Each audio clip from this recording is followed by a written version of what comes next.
It's not a bird, it's not a plane, it's Superhero Slate. It's a modern podcast where we talk about everything that's great, like movies, TV, superheroes.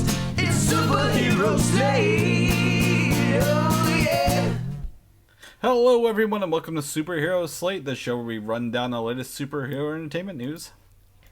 We love TV, movies, and superheroes, so let's talk it all out. My name is Chris Dillard. And my name is Mike Royer. Ooh, and this week we're shifting our superhero movie release slate, and ours is also yours, so everybody's release dates are getting moved around over here.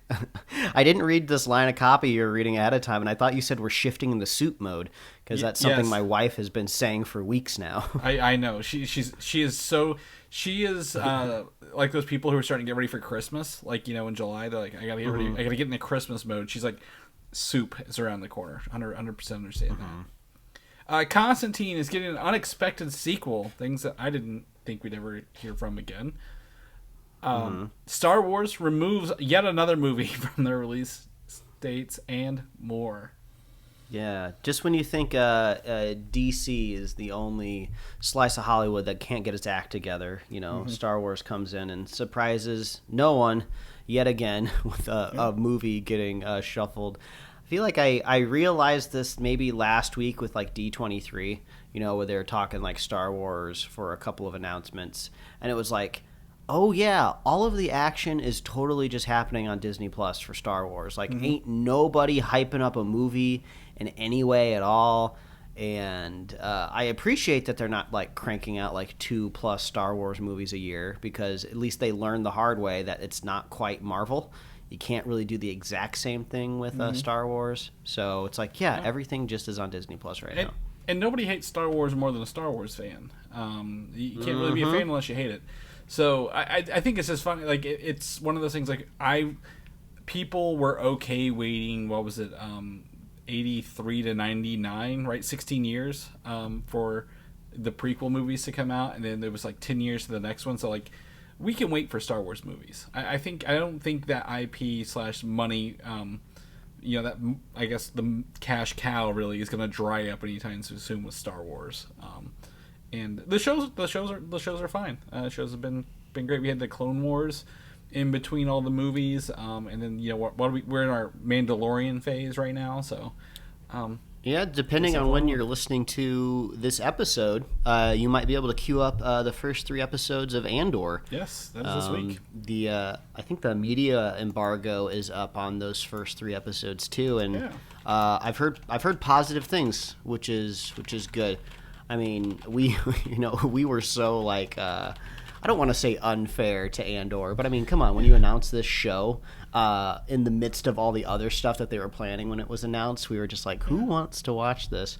I still don't necessarily want to carve out time of my life to watch Andor, right? But like, you know, like Chris said, even if you're a Star Wars fan that hates Star Wars, you still Jones every once in a while. Jonesing for a little something. Right. And I guess, you know, the thing is, you know, out of Rogue One, if we were to say, what do you like the most? I don't think, you know, Cassian Andor comes to mind from that movie, right? Like, he's not the name that jumps out at me, or the storylines. But, you know, there is something to be said for that style of movie that Rogue One was, right? It's a completely Jedi-less movie. It is just literally the war part of Star Wars and the spy network along the way, and I think there's some opportunity there to tell those stories. Again, you know, we are, again, like Mike said, not fair to this, because we know we have prequelitis. We know what happens to this character, so he's literally safe and sound throughout this entire series, all both seasons of it. So, you know, it's not gonna be like, oh, what's gonna happen to him? So we're gonna have to really rely on the secondary, ancillary characters we meet to kind of resonate with and be, you know, part of their story through the way. And we gotta wait on our edge of our seats to see whenever they decide to tease probably everybody's favorite part from that movie, which was K2SO, Alan Tudyk, doing a very memorable droid. Yeah. I mean, I thought that was a great addition to the droid landscape of Star Wars, and hasn't been in any of the marketing. So obviously they want it to be at least, I don't know if it's going to be a story component or if it'll be like a fun reveal. Who knows? Maybe that's why they're dropping 3 episodes, because you get to see K2SO at the end of the 3rd episode, or they wait until the end, like the season finale, right? The tease them for the next season. Yeah, because the next I could see the droid coming in like Deus Ex Machina style, like, somebody's about to die, and all of a sudden Alan Tudyk's voice pops in and saves somebody. Yeah. Well, and that the second season is a 5-year span, right? Like the first one's like a 1-year span, and the second one's like a 5-year span. So, who knows? Like you said, they could be saying like, oh, it's going to be the end of the season, and the next season has them pretty heavily. But I'm excited to just dive into Star Wars. I guess we're kind of in a lull, right? In terms of content from there. So before the Mandalorian hits in February, we can check out some of this stuff. But all 3 drop on Disney Plus. We'll talk more about that later. Just a reminder, but that's a good thing. Another thing, Mike and I, because we were on the same wavelength, we had some time this week. We actually both caught up with the movie Nope, and that dropped this past summer from what's his name? Jordan Peele. I couldn't think of his first. I was like Peele, but I don't remember his first name. It came out this year, and early this year, and it's a movie that came out. It's his 3rd one. The first one was what was his first one? It had the same actor, Daniel Kaluuya. First one's Get Out. Get Out. Second one was Us. Yes. Third one here is Nope, and I don't think we're gonna really talk any heavy spoilers or anything about this movie. We're just mentioning it at the top of the show. But if you don't want to know anything about it, just use our time codes and jump to our first news topic here. I was a little upset just because the second trailer that kind of marketed this movie kind of shows you way too much.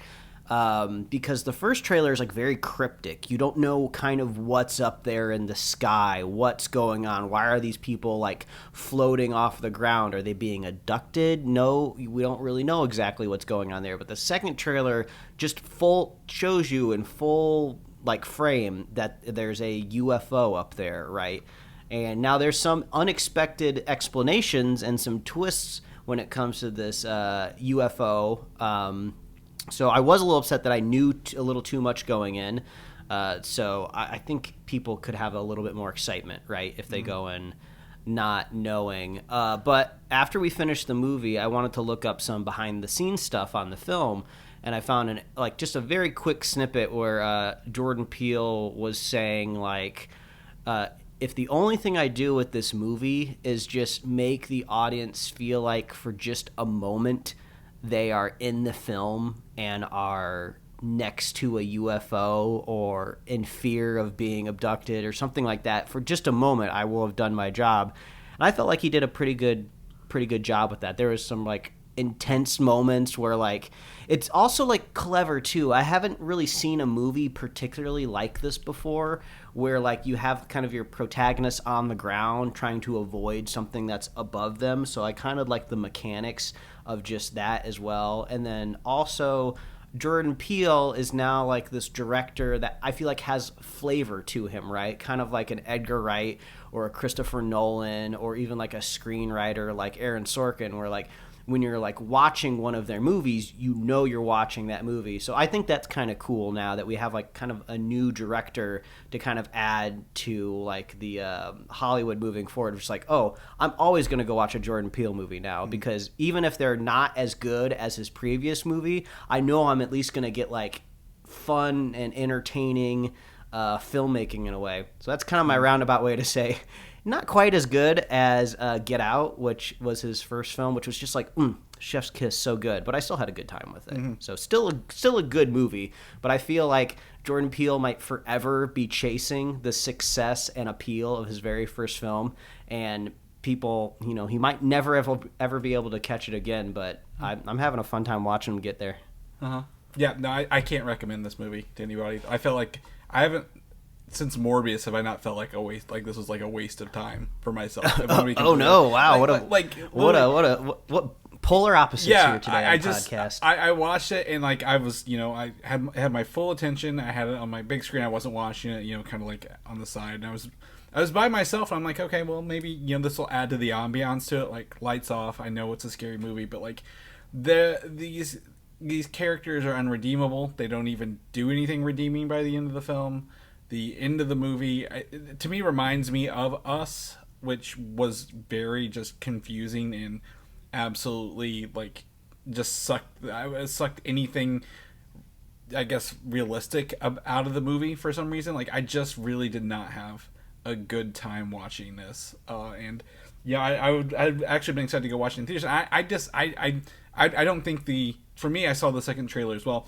I don't think it really ruined it for me. I think I was more surprised by how like he's mentioned, the twists and turns happened from that, but I don't think I think is a great filmmaker. I don't think this is like a blemish on his record, but like he really needs to do something different, because the first one had really compelling characters and an interesting twist. This one was more of like you said, a flat curve, really. Like there was it really wasn't anything there that was surprising or like a big revelation later. It kind of felt cheap, the way they got through some of the situations, and for that, I'm just like I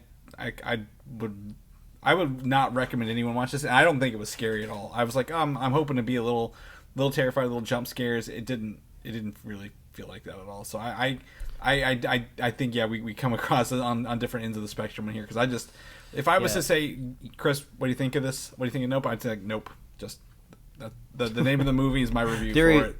The review writes itself for Chris. Well, Chris, you would be the green splat tomato then on Rotten, and then I would be the red tomato. So I guess the official Superhero Slate percentage rating would be 50% then. Yeah, because which is we don't have a third person to like. It's still green. Yeah, we don't have. Yeah, we don't have a third person to shift this in any other direction. But if you want to watch, again, I'm not here to take away from anyone's fun. If you want to watch Nope and you like it, totally cool. Like that's on you guys. So. Let's talk about things that will also probably get a green tomato, Mike, and that is The Flash. And I'm not saying that because it's a DC movie. It might be a great film, but the first news article we got today is The Flash, and this is from a reliable source who's been giving information out of the industry for a long time. This is that Ezra Miller is reportedly done as The Flash no matter what happens with the movie. So... This is really, it was kind of vague. It was like, is this their choice? Is it a studio choice? And we are a year out from the movie releasing. Could this change based on the film's reception, right? Like, if there's like some big swell, like, oh my gosh, this was fantastic, bring him back. Is this going to be like the Ben Affleck thing, right? Where he was like, I'm out. I don't want to be Batman anymore. Now he's like Batman in everything still. So, I don't know. Yeah, I feel like this makes a lot of sense, right? The last time I feel like Ezra Miller kind of had the pop cultural force that was getting them a lot of work was I saw they popped up on social media and they were like kind of dressed in like chic Princess Peach cosplay or something, and then everyone sharing, retweeting, oh, Ezra Miller, we stan Ezra Miller, watch anything that they're in.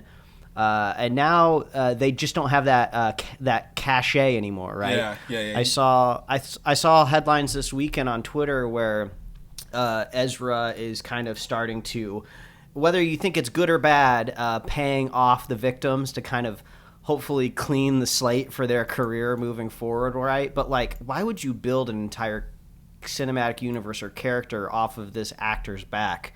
Right, when they've been nothing but trouble. Well, maybe if they had like a better roadmap moving forward with their films, and maybe they're just strategically like, okay, we just need one more Flash movie after this, right? We'll do one more Flash movie, it'll be perfect, and then we can really pivot this universe and it'll be great. But they don't have anything set up to run, so just cut them loose while they're not working out, and then just pivot. Well, and I don't think they put it on his back. I just think he was one of the actual few people. When Zack Snyder started making moves that weren't good, right? And they're like, okay, well, Ezra Miller, like you said, he's hot right now. Let's he has powers that can reset all of this. We can actually make a roadmap. Awesome. but their I guess their plan B has failed.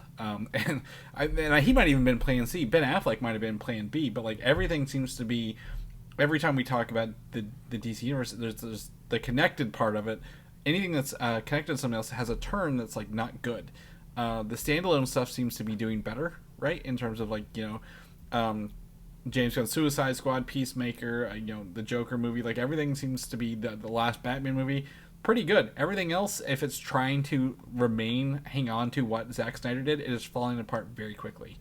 And honestly, if he wants to leave after the movie, they have the ability to cast him. If they want to get rid of him, they can also recast him. So they can go either way, but I just don't know what it's going to do. Like, I feel like it's still too early to make that the very, very distinct call, right? Because even if someone's like, I don't want to do this anymore, well, enough money and enough, positive, reinforcement from the critics and crowd could probably bring him back, right? So, yeah, that is crazy. That is like a truth, I feel, sometimes to Hollywood, where no matter what the controversy is, right, if you kind of put your money where your mouth is and you make an undeniable movie, like sometimes people will just be like, well, maybe it's okay that they're a little crazy because that was a good movie, but all signs are pointing to maybe this Flash movie is not going to be something that is able to achieve that. All this stuff about Michael Keaton being in all these other movies was really exciting, right? The Batman we grew up with, Batman '89, multiversal stuff, and then like, actually, no, we're not going to put him in anything, and we're going to cancel the other movie he was in. So, I feel like the wind has been like all that. I was like, oh, this is great. The wind is in my sails. We're sailing in the right direction, and boom, we've now got cabin fever, and we went off this boat so bad, Mike. Like, get us out of here. I don't know what to do. But yeah, Flash next summer. We'll keep you guys posted. Along the way this week, Amazon, they have the Rings of Power currently in their belt. I've not got to watch the new episode yet. We had guests this weekend, but my cousin did give me an actual. I don't know if I mentioned this. This brewery called Brewdog makes a Lord of the Rings Fellowship of the Ring IPA, and he gave me a case of it. So I was able to crack into that this weekend. But Amazon is grabbing up another. I wouldn't say it's a big franchise, but it wasn't when it came out, and that is the Blade Runner universe. They're going to do a Blade Runner 2099 series, Mike. So what do you think about that? Yeah, I don't have many thoughts on it, right? This was like a very popular science fiction franchise that I just haven't engaged with that much. Mm-hmm. The only thing I know about it recently was the newer film, like, looked beautiful. Didn't make a lot of money, but the people that saw it really enjoyed it. So it is strange that like they're taking something that didn't make a lot of cultural impact like they were hoping it would. Mm-hmm. But who knows? Maybe this is just kind of like the sweet spot for Amazon, right? This is a known IP. It's obviously not going to be as expensive as adapting something like Lord of the Rings, right? Yep. So maybe they're just like, okay, this is a sweet spot where there's enough name recognition, but we can kind of throw some of our weight behind it, and maybe we can synergize and spin something up. Yeah, well, the other one was a Denis Villeneuve property who's done Dune, and it was 2049, so they're jumping 50 years into the future, right? So if they can't get Harrison Ford or Ryan Gosling back, they're far enough forward where they're like, well, that's things of the history, right? We can refer to their actions, but we don't have to have them in this show along the way as well. Yeah, exactly. And who knows, maybe I'm sure somebody who works in film production would know a little bit more, but you think maybe it's cheaper to produce something super sci-fi than it is something super fantasy. I don't know. I feel like it could be equal because they both have unique problems, but they're expensive on both ends, right? It's like who knows? But Blade Runner 2099, if this ends up being popular, that just means I have to go back and watch a lot of things to get caught up. Yeah, all 8 versions of the original Blade Runner, Mike, until you get to the final cut. But yeah, like when Blade Runner came out, it was not a popular movie. You still had Harrison Ford. It was science fiction that wasn't huge back then. It wasn't everything. People didn't see it, so it was a very a cult movie until later. And then 2049, beautiful film. I just don't think a lot of people went to the theaters to see it. It's great to watch. I use it as a actual demo movie on whenever I'm testing audio or visual changes in my home theater. But the Blade Runner universe is very interesting for sure, and that's like you said, they could write. No one's written books about it. Like there's not huge libraries you have to dive into, so that it's very very apt for Amazon and the team to do that. So Ridley Scott, who originated the Blade Runner movie and universe, it will serve as an executive producer, and they have tapped Silka Luisa, who has worked on Shining Girls, to be the showrunner. So I think this is fine, right, for a property that's got a smaller fan base. Sure, why not? Yeah.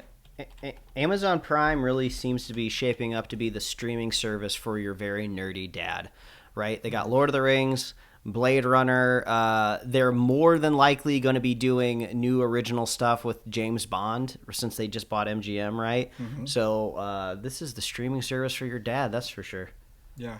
And Shining Girls, I just realized, was on Apple TV. Have you caught that yet? No, I'm not. I've heard about it before, but not familiar. It's got Elizabeth Moss. I thought it was a Handmaid's Tale when I saw the thumbnail, and that's why I had to double check real fast. Well, I know it's not. So yeah, I mean, this is fine. I think it's a great thing to put on Amazon Prime. I think it's great. Moving on into news that really surprised, I think, everybody this week, right? In 2005, there was a little movie called Constantine with Keanu Reeves and Rachel Weisz, and they announced that there is a direct sequel to this movie now in the works. So the best part about this is Keanu Reeves will return, and the director, Francis Lawrence, will also return to this universe.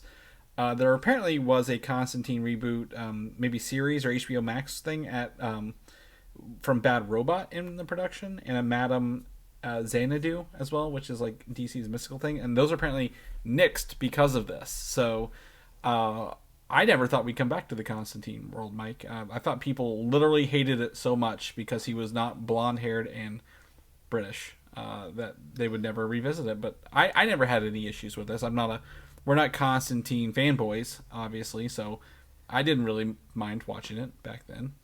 Yeah, I feel like I rewatched this Keanu Reeves film somewhat recently, right? And it was like, it's fine. It feels very much rooted in the time it was made, kind of like that comic book film landscape where everything was getting adapted because X-Men and Spider-Man, was working out well.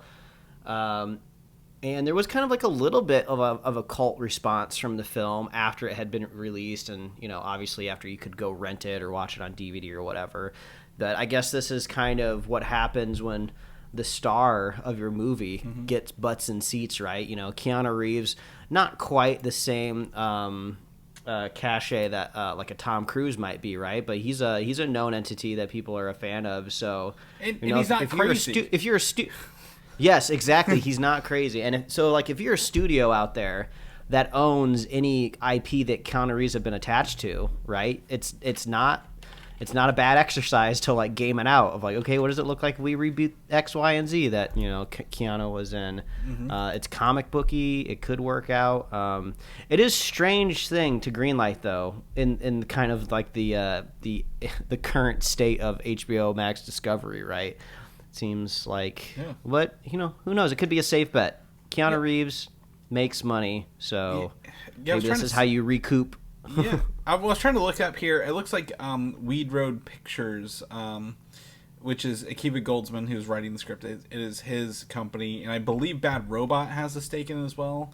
But yeah, Warner Pictures will obviously be the distributor of this. But this is one of those things we talked about where DC is doing a disconnected character, right? This is not going to be in the DCEU or what's left of it. Keanu Reeves, again, great person. Everybody loves him. He seems to be keen to revisit some of his older projects, right, with the Matrix Resurrections, John Wick. He has 4 coming out.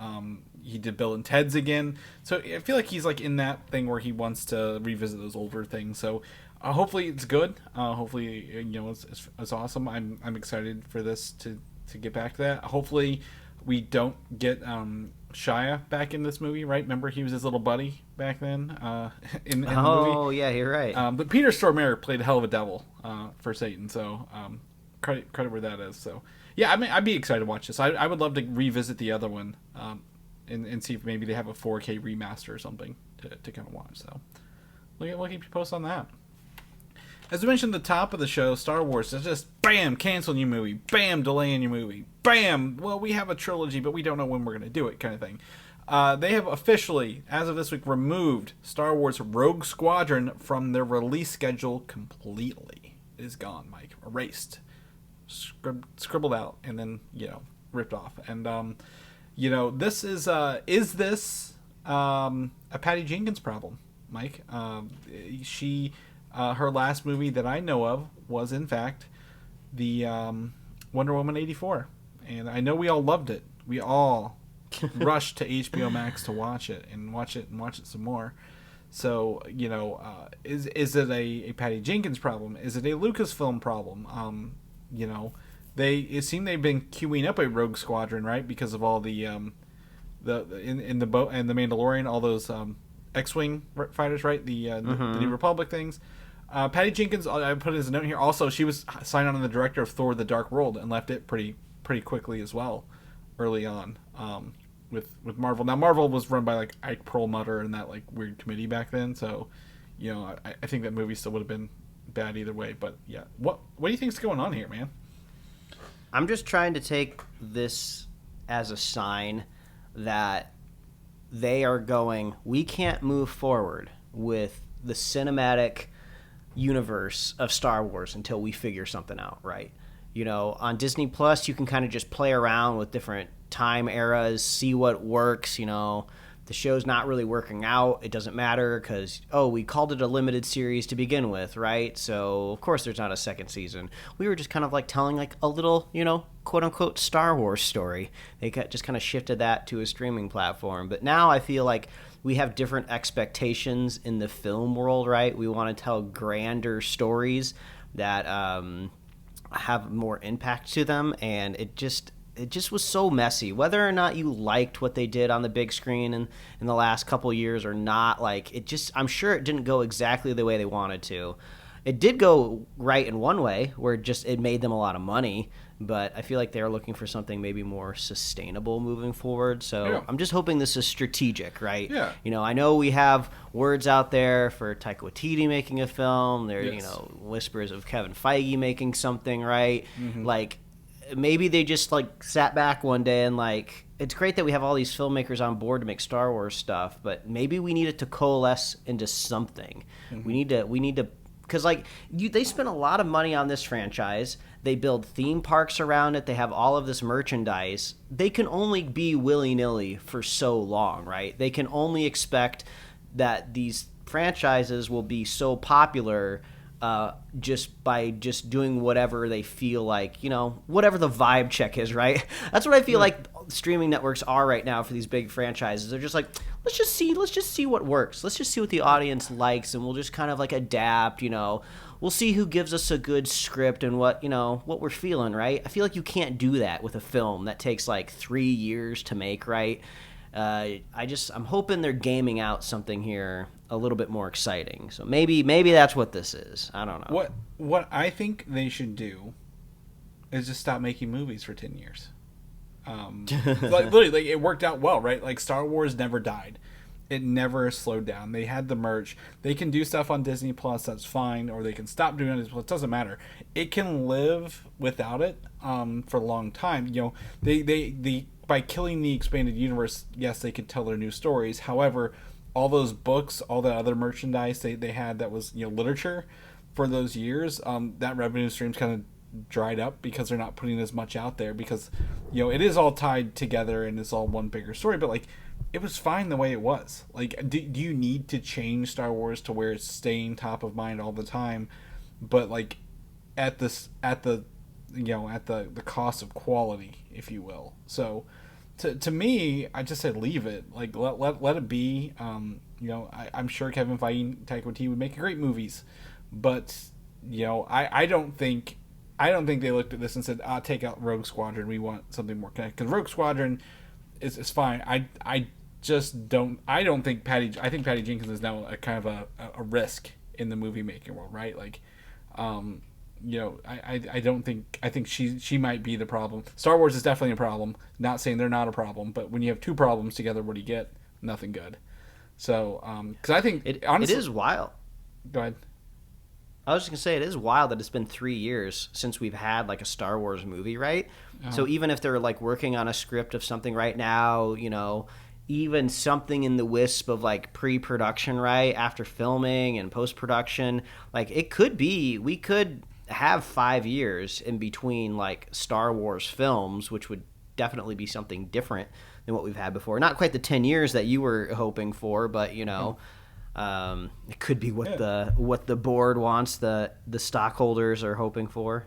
Well, I mean, either way, it's just one of those things. Like, they may be pushing more because, again, Disney's always dropping stuff. Marvel's dropping things. They're like, we got to do it the same with Star Wars. Well, you don't really have to. Like you said, they don't have to imitate somebody else. They literally, Star Wars is their own thing. So it's just interesting to like Rogue Squadron. I think would have actually made a great Disney Plus movie rather than an actual like streaming movie or like a theatrical movie, right? Like, oh, this is Rogue Squadron.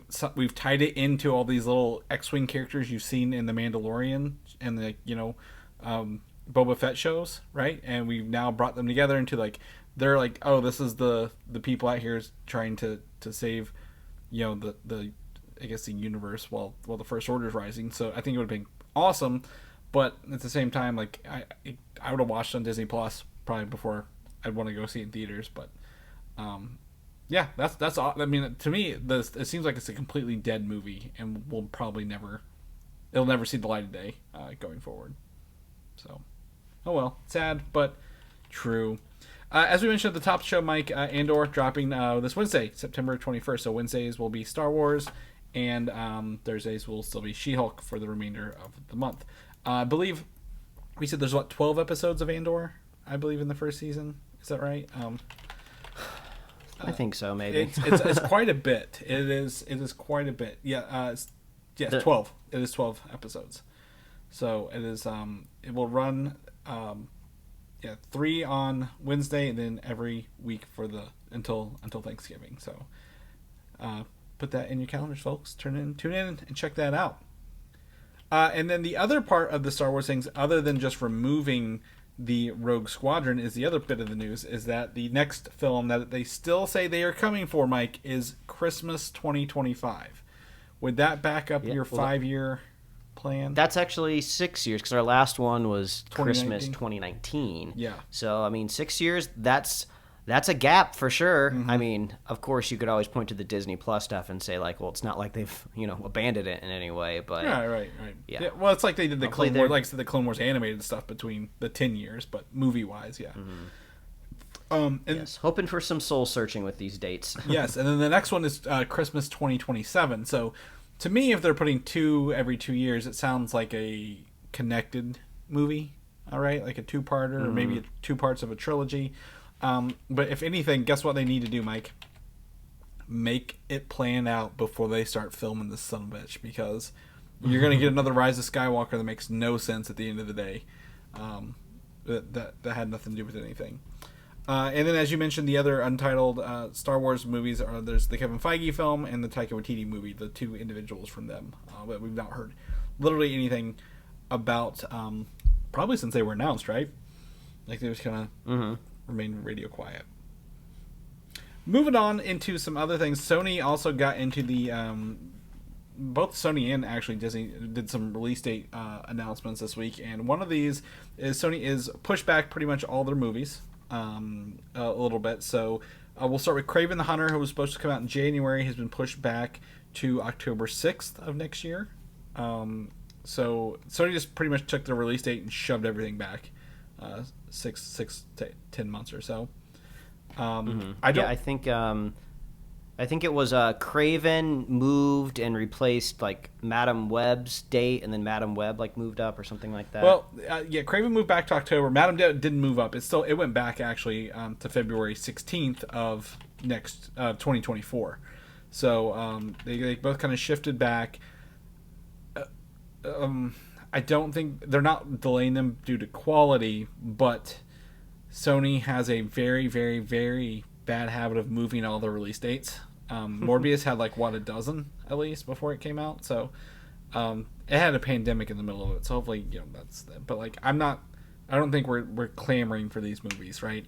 Yeah. What do we call this now? Do we just start calling this like the Spider-Man trash universe of just like all of these like just random bits of garbage that Sony keeps pushing out because they want to make money?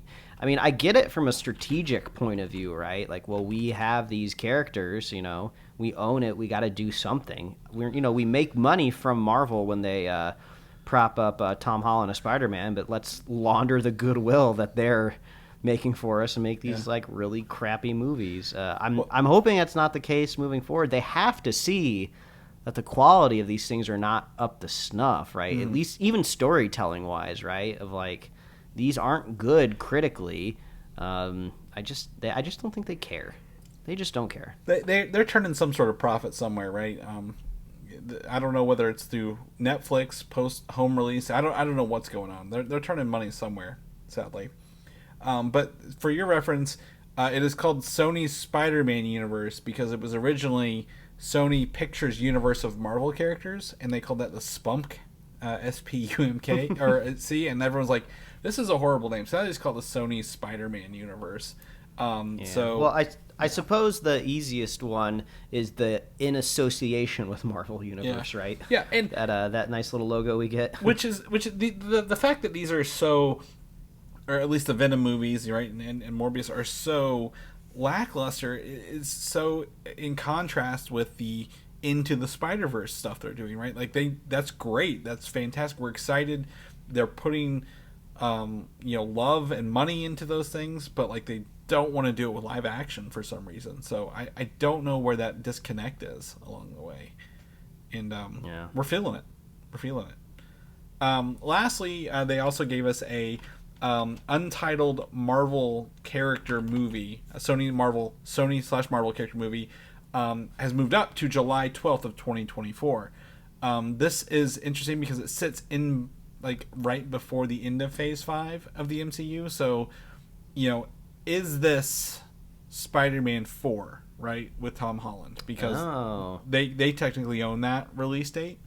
Is it Venom 3? Because we do know that's coming, and we've seen the picture of the script from Tom Holland. Or is this Spider-Man 3 with Andrew Garfield that's never going to happen despite how much people say they want it? I don't know. It's starting to feel more and more with with Sony. Why wouldn't they? Like, I don't want it, but why wouldn't Sony make this Andrew Garfield movie, right? They get to have their cake and eat it too. They get to operate off of the goodwill that Andrew Garfield had returning to the big screen as like Spider-Man. They get to make their own Spider-Man movie and reap all of the profits and rewards. They don't have to share anything with Disney when it comes to that character, right? And they can maybe even have Andrew Garfield like crossover with their like garbage Spider-Man universe, right? So you can have your Spider-Man and these like with these like shitty villains, right? It's weird, and it would be confusing for like the average audience, right? You can definitely tell like, oh, when you go see your parents for the holidays, you got to explain the difference between all of these different Spider-Men now. Of just like, no, you don't want to watch the Andrew Garfield movies, right? Those aren't any good. You want to look for the Tom Holland movies. Those have the Kevin Feige seal of approval on them. I would say the only reason they're doing it is because my guess is there is some agreement. Like Marvel's like, we will help you make lots of money with Spider-Man if you just don't do anything with that character directly. Like that would be the only reason. I'm like, Marvel's like trying to like, do not make an Andrew Garfield movie. Don't make a Spider-Man 4 with Tobey Maguire. Let us handle the production of this. You'll get all the money. Just don't do anything stupid with Spider-Man directly for the time being. That would be my only reason. Like we're gonna help you be rich, but you just don't fuck it up. Like don't go rogue with this character. But I think with Spider-Man being such a part of the MCU, like, are we going to wait 3 years, right? Essentially 2.5 for another Spider-Man 4. Spider-Man is usually around July historically, but it's been later the past couple of years. So do they wait for Tom Holland, or do they try to do they let that MCU Spider-Man sit for a while? Like, what would you do in that situation? it does make you wonder how much this Tom Holland contract really moves the entire MCU, right? Because you're only as strong as your weakest link, and the Spider-Man contract is the weakest character link for sure in the MCU. So, they all talked about how, Tom Holland was, calling all these bigwigs and saying, I want to still be Spider-Man. Please let this happen, or whether that story was true or not, right? When that happened a couple years ago, lines were drawn in the sand and agreements were written. So, like, is Kevin Feige over there going like, okay, we only have 3 more Spider-Man movies we can make, and then he can appear in 2 other movies that aren't Spider-Man movies. Okay, now let's architect this whole next phase and a half around when we get to use Spider-Man, right? And then the contract negotiation will come up again, and then we'll start a new phase. I wouldn't be surprised if quite a bit of it revolves around Spider-Man, an extremely popular character. Obviously, there's a lot going on in the MCU right now, but Spider-Man is just as popular and recognizable as something like a Superman or a Batman, right? And if you were making a universe over there at DC, you definitely got to organize stuff around Batman and Superman in some aspect, even though it really seems like they're not. I don't know why they're not doing that. So, yeah, I wouldn't be surprised if a lot of it is driven by that contract. Yeah, but also at the same time, you want Spider-Man in Secret Wars, right? The most expensive comic book in my collection is Secret Wars #8, where Spider-Man gets his official black suit, right? Like, and the comic, like, if you don't have Spider-Man in your Secret Wars movie, why even do it, kind of thing. So, I feel it's very pertinent that they have a Spider-Man movie before Secret Wars comes out, in the MCU. And kind of get him ready, because they left it on a great note. He has his blue suit, he has no ties, right? He's on his own, no one remembers him, and he has the Venom symbiote in the MCU. So what can Marvel do with that? And I'm very excited. I don't want to wait forever to see it either. I really want them to kind of jump to that pretty, sooner than later. But I think you got to have him in his black suit in Secret Wars doing the iconic pose from the cover. And I think that's going to be a big staple. Not a staple. It's going to be just something that people are like, when you're in Endgame and everyone's hyped the whole movie, right? Like, oh yeah, that's going to be one of those hype things for that movie along the way. So that's what I'm thinking here. But like, if anyone, if you guys are listening and have any ideas of what you want to see for this Untitled Marvel movie in July of 2024, do let us know. Again, I still think the strongest ones are Spider-Man 4 or Venom 3, because Tom Hardy probably wants out of that, as fast as he can get out of that that role.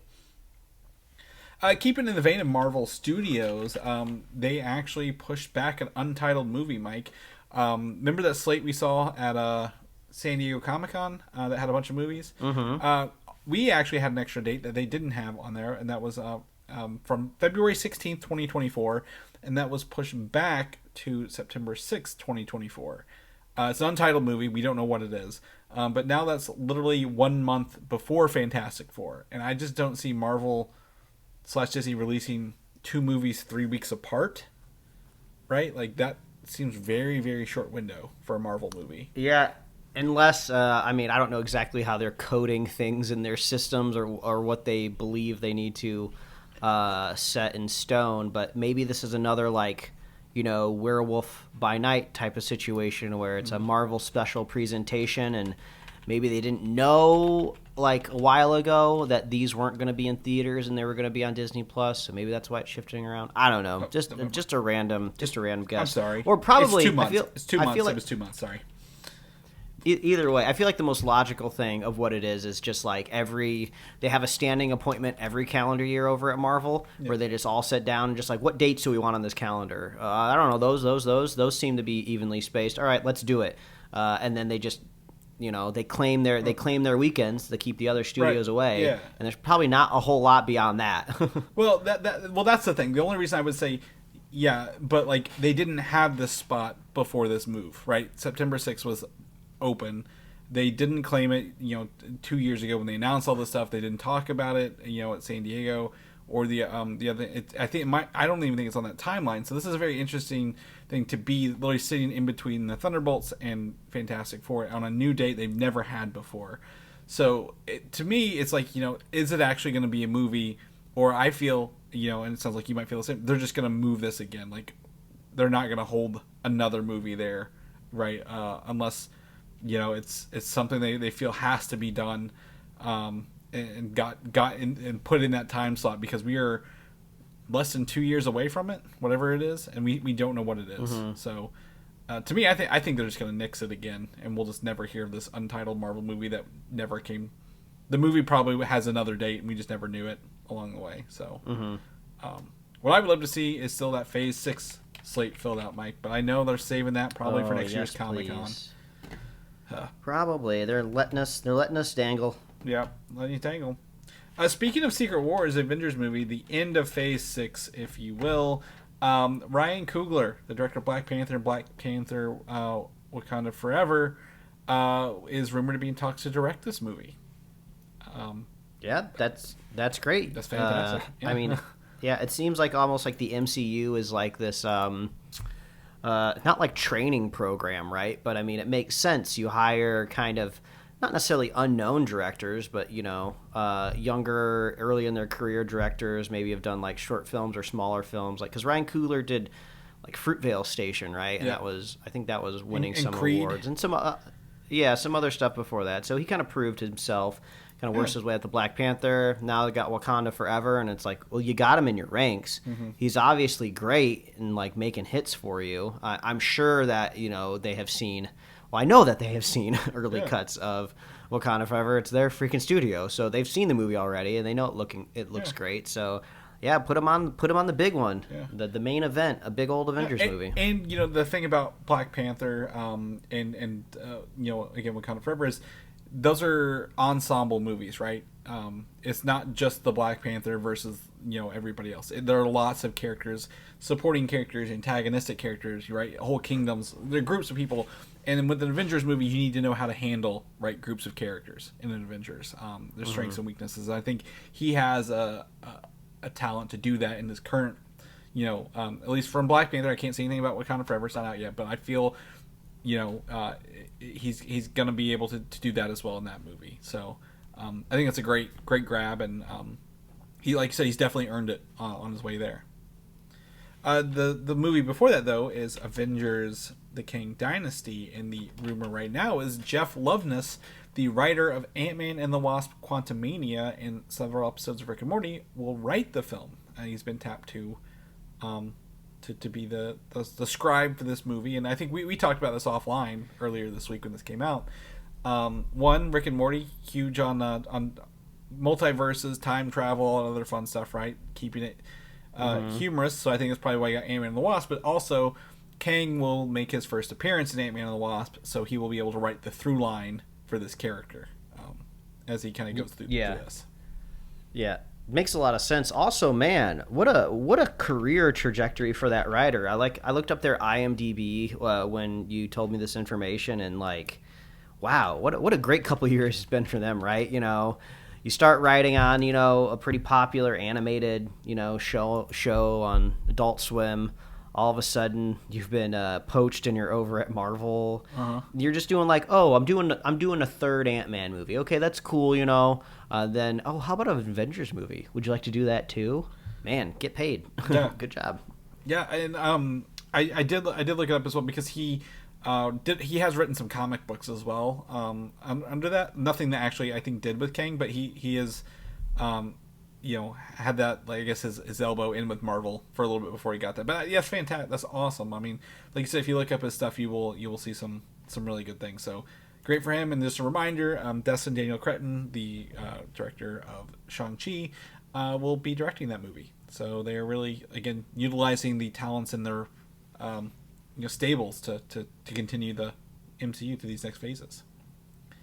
Speaking of Ant-Man and the Wasp: Quantumania, Mike, this bit of information actually got a Twitter account deleted.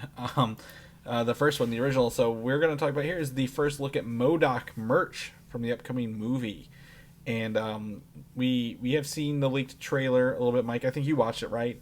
It's very hard to see MODOK, but this art shows him in this little bitty body and really big head, and he's got some red tinted glasses over his eyes. Now the rumor is that this is in fact the Yellow Jacket character, after he got shrunken down into the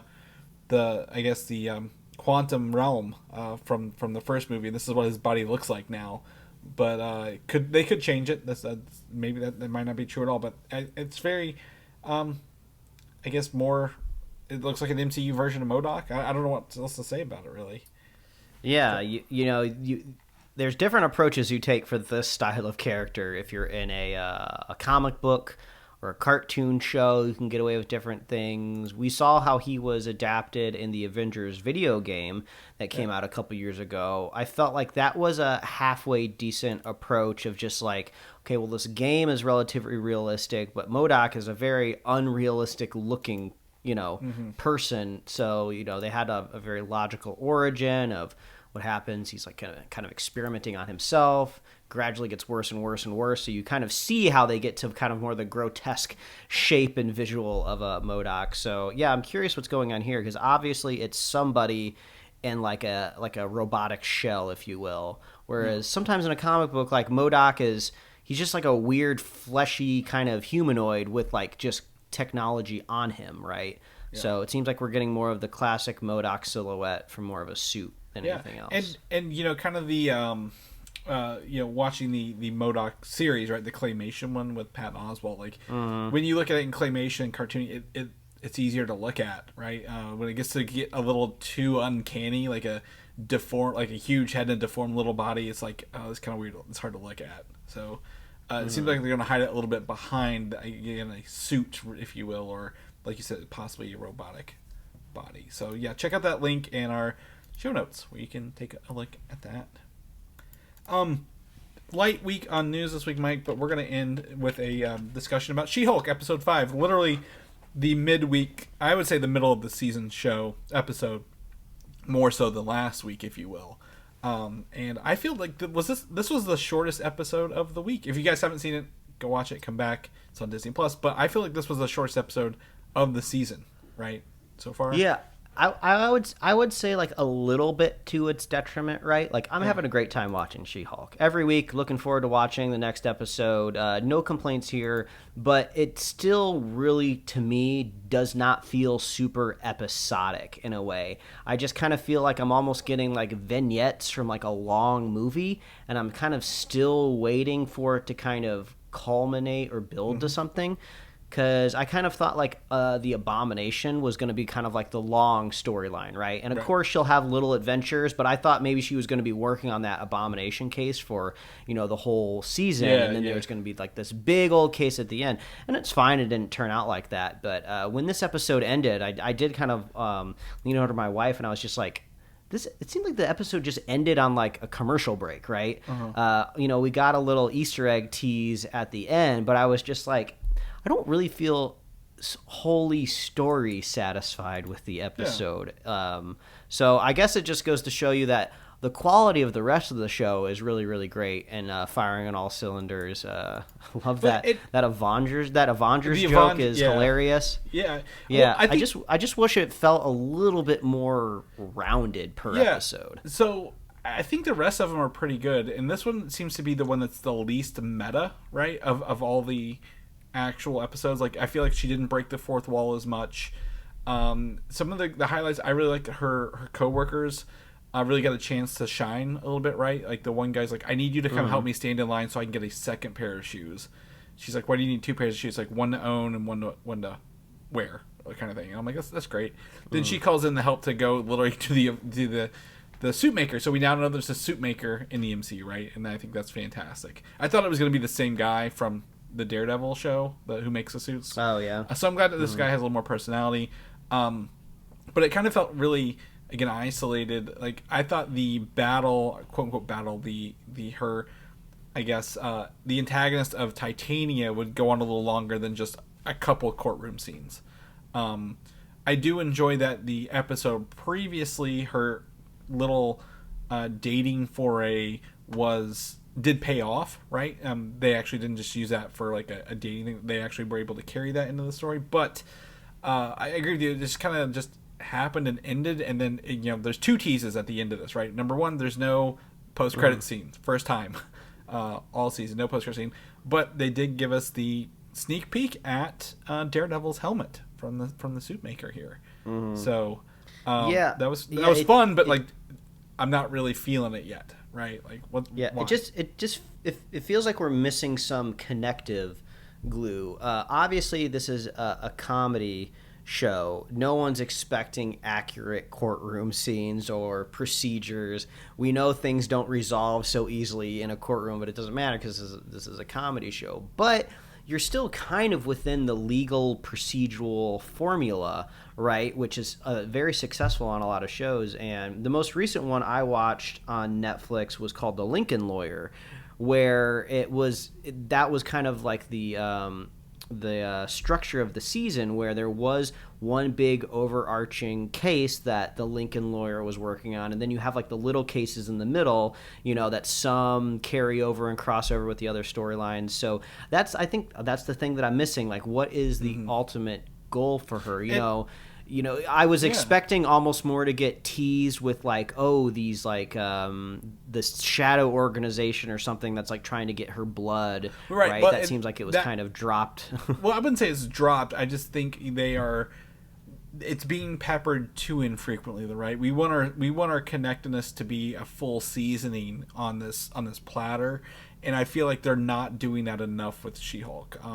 My fear is it's going to come into a similar WandaVision scenario, right, where the villain maybe they've been there the whole time, but they're not really revealing themselves until the next to last episode. You're like, well, that's not really, doesn't feel good. I don't want that. I want someone actually antagonistic. Now, possibly with the appearance of Daredevil, that will open up a little bit more. It's like, why would you bring Daredevil in for like just a regular fight? Like Daredevil and She-Hulk fighting something probably has to do with maybe someone trying to get her blood, the bigger villain at hand, if you will, whoever that may be. The idiot wrecking crew, hopefully they come back.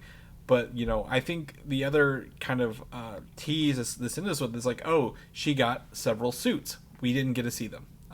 We didn't get to see her new outfits. And I'm like, this feels like an episode that could have been rolled into the two around it maybe, right? Like half of this episode was in the episode prior.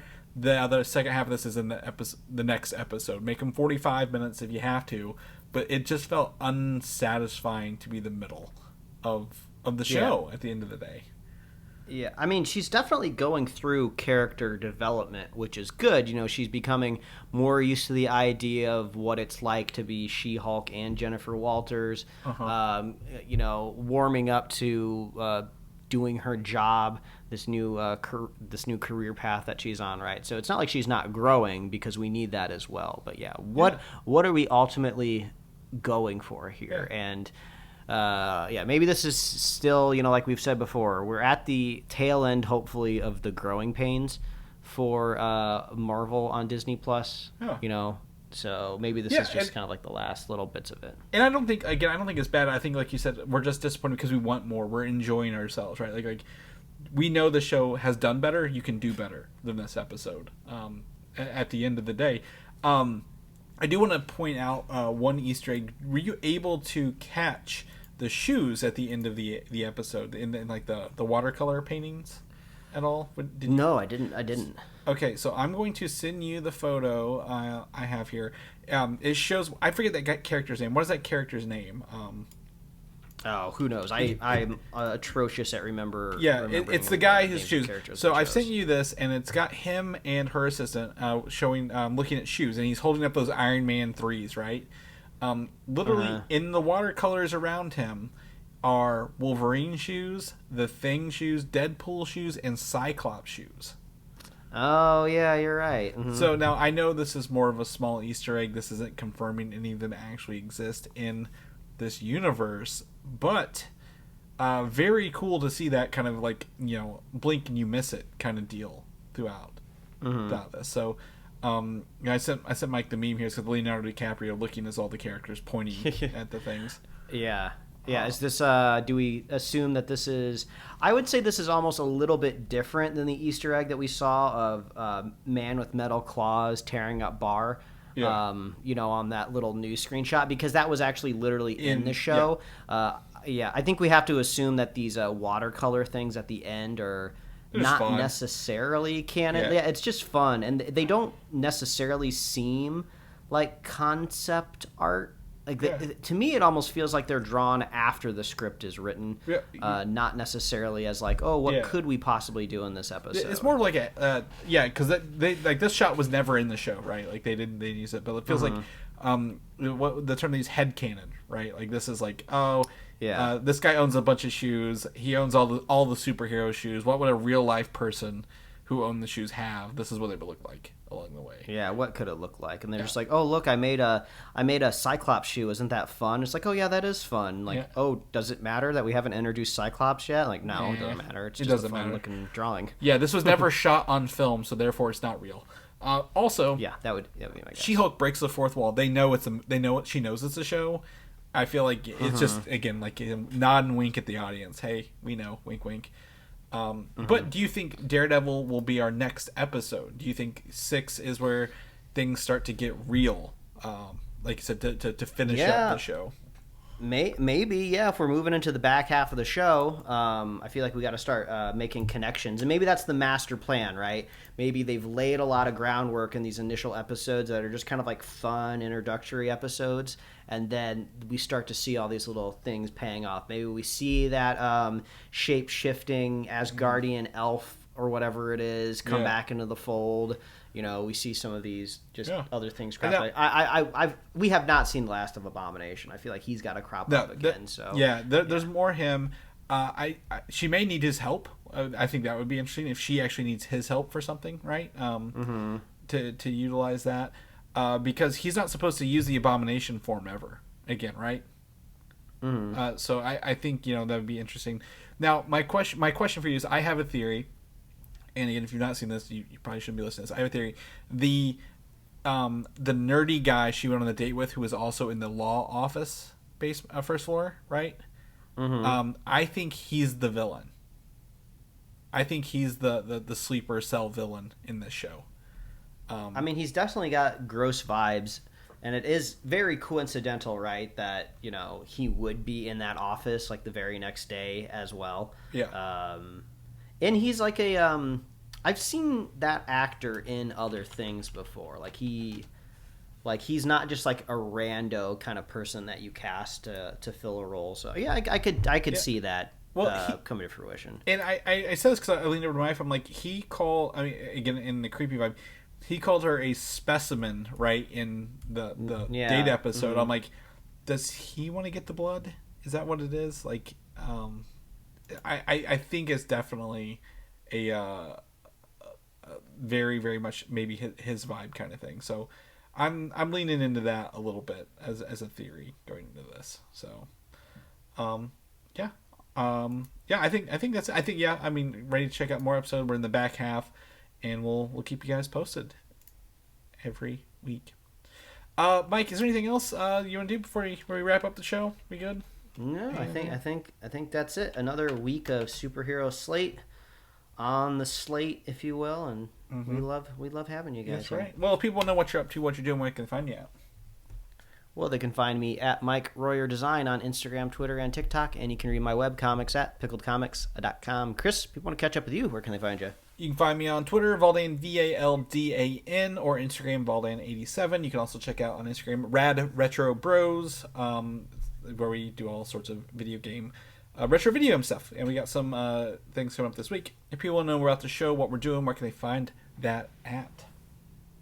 Oh, all you got to do is visit our headquarters at superheroslate.com. You can find us on Apple Podcasts, YouTube, Spotify, wherever else you love to listen to fine podcasts. Like us on Facebook, follow us on Twitter and Instagram, and get merch at superheroslate.com/store. If you're trying to keep up with all these crazy release date changes, we have an awesome tool on our website. That's superheroslate.com. It's a nice little upcoming release calendar that's very helpful. We use it. It's just a tool for us, so we wanted to hand it to you as well. We love our super fans, so if you want to be a super fan of this show, it's very easy to do. All you got to do is share the show with a friend, share the show with a buddy. We will be here every week, folks. That's right. We'll catch you guys next week. Bye. Thanks for listening, and don't forget to subscribe.